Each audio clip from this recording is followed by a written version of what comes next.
2 jours après l'élection présidentielle du 31 octobre, les activités ont-elles repris à travers le pays?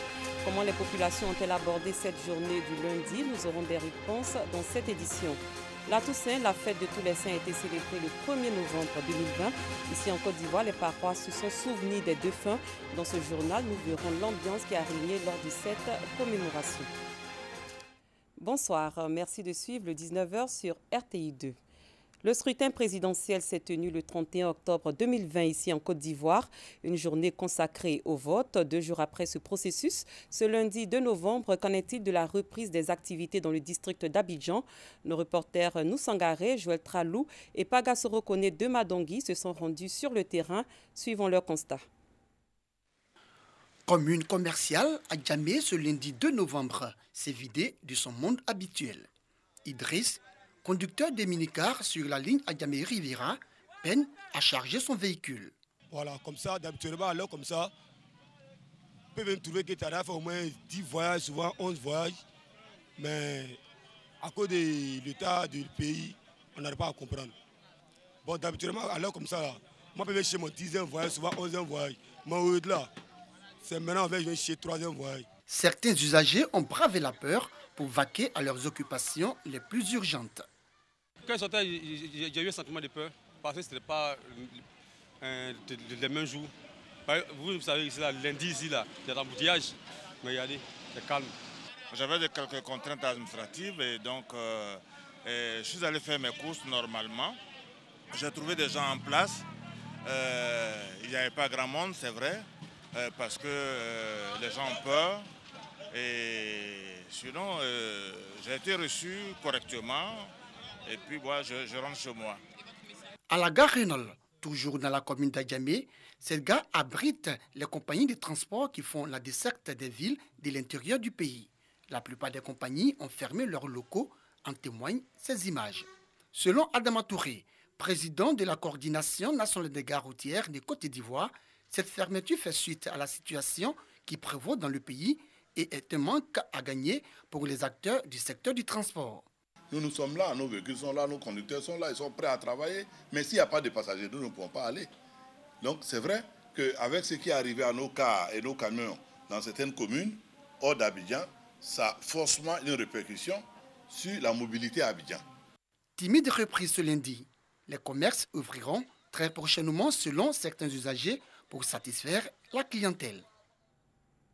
Les activités ont également redémarré à San Pedro après la journée électorale du 31 octobre 2020. Quelle est l'ambiance qui a régné dans cette ville ce lundi? Des réponses avec notre correspondant dans le Bas-Sassandra, Sam Konon. Lundi 2 novembre 2020, les Pétrusiens ont repris le chemin du travail après le scrutin présidentiel du samedi dernier. Les activités au port se déroulent normalement. Les camions transportant le cacao font leur balai incessant, comme d'habitude. Les travailleurs sont présents. Nous sommes pas, on est venu au travail, on est en sécurité, il n'y a pas de problème. Voilà, c'est juste notre travail.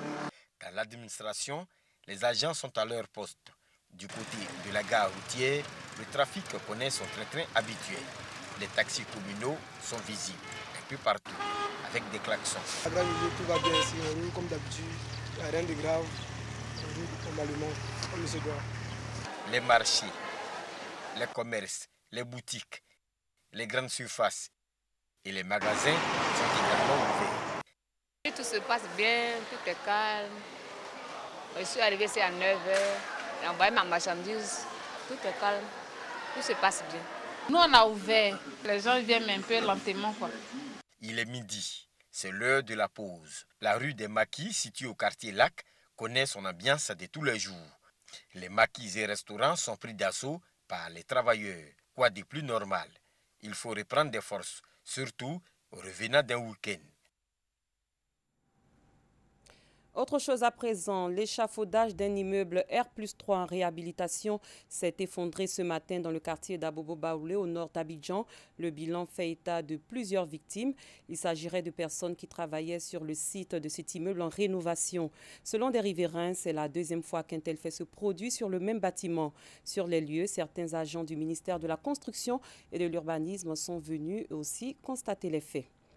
Et face à ces cas d'effondrement devenus récurrents à Abidjan, le colonel Issa Sako du groupement des sapeurs-pompiers militaires a lancé un message aux constructeurs de maisons et de tout autre bâtiment. Je vous propose de l'écouter.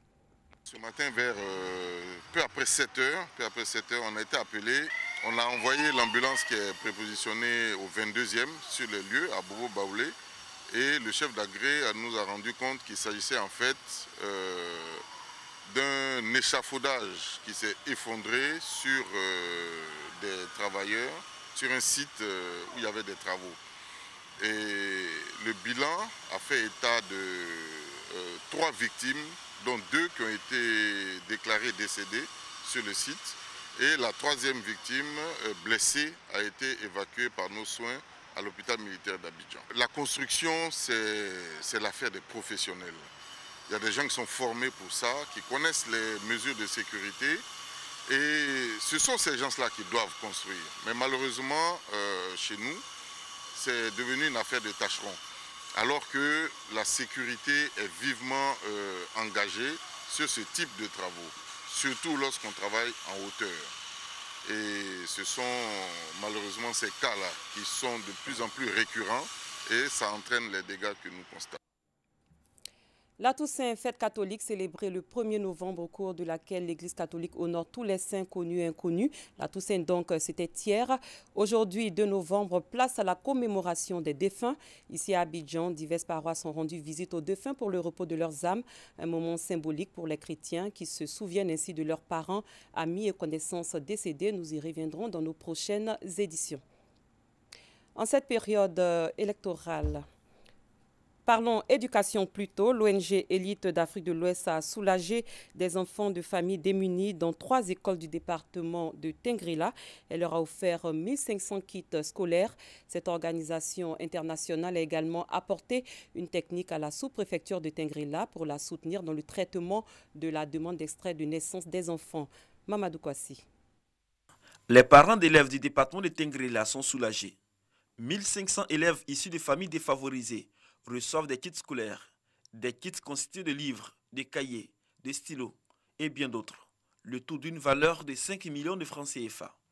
L'initiative est de l'ONG Élite d'Afrique de l'Ouest, EWA, déterminée à accompagner les enfants des familles défavorisées à bénéficier d'une éducation de qualité. En remettant les kits scolaires, le président de l'ONG a invité les élèves à l'excellence afin de participer dans le futur à la construction de la nouvelle Côte d'Ivoire. Moment choisi pour exhorter les parents d'élèves à scolariser tous les enfants, même les filles, car elles aussi peuvent participer, selon le président, au bien-être de la famille ainsi qu'au développement de la Côte d'Ivoire. L'école primaire Yacouba Konaté de Tengrela et ceux des villages de Bolona et de Dougba sont les bénéficiaires de ces dons. Dans toutes ces localités visitées, l'ONG Élite d'Afrique de l'Ouest a sensibilisé les parents à la déclaration de naissance des enfants pour leur faciliter l'acquisition de documents administratifs.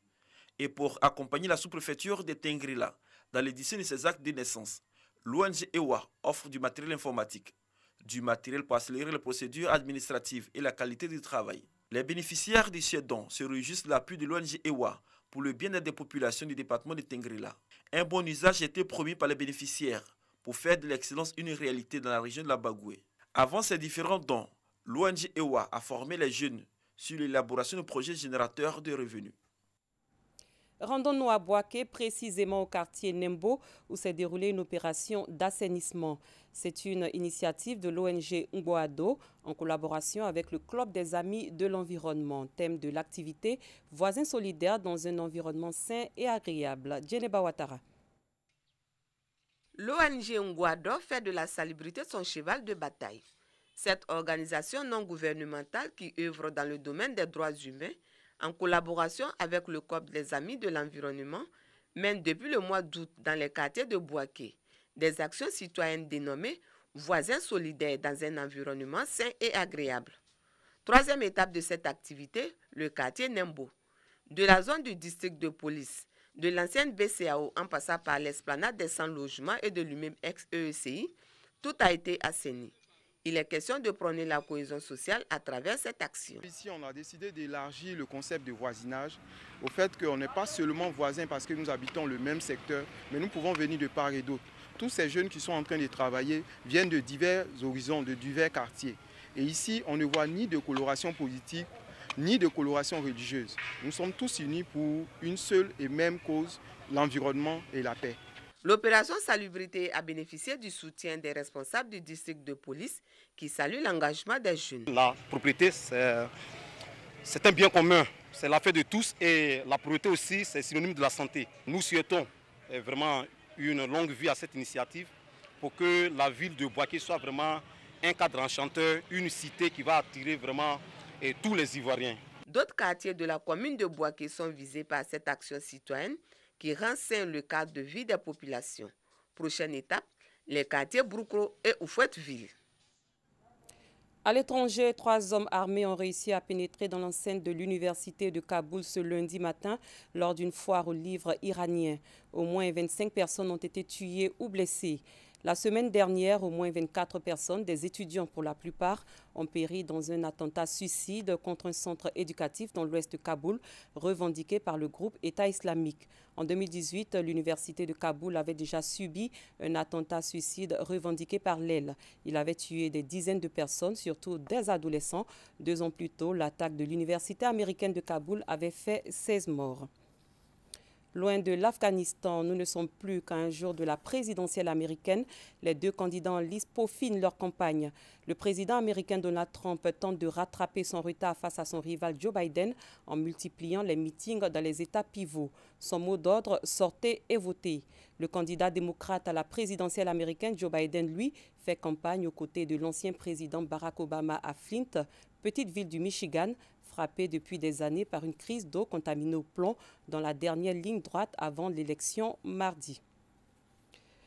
Le scrutin présidentiel s'est tenu le 31 octobre 2020 en Côte d'Ivoire, une journée consacrée au vote 2 jours après ce processus, c'est-à-dire ce lundi 2 novembre. Qu'en est-il de la reprise des activités dans le district d'Abidjan? Une reprise certes timide mais effective. Fin de cette édition. Merci de l'avoir suivi. Très bonne soirée. Je vous retrouve demain.